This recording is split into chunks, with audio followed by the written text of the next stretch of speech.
हा राणी महाल आहे. इथं राजघराण्याचं वास्तव्य या इमारतीमध्ये असायचं. किती मोठा आहे आणि याची रचना कशी आहे?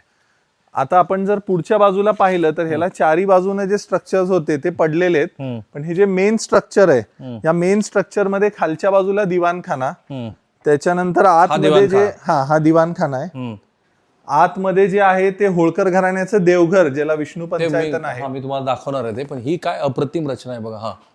हा खाली एक असा हॉल आहे, बरोबर ना? हो, खाली हा एक हॉल आहे, असाच वर हॉल आहे, आणि मग बेडरूम्स आपण ज्याला म्हणू त्याची व्यवस्था तिथं आहे.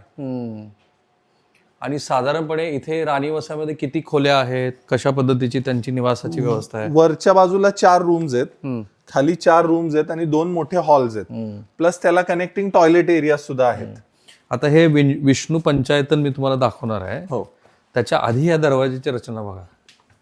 या हे अद्भुतच आहे सगळं. म्हणजे आपल्या इतिहासाबरोबरच अशा वास्तू पण समजून घ्यायला हव्यात. हा दरवाजा हा तेव्हाचाच दरवाजा आहे, अजूनही तशाच अवस्थेत आहे.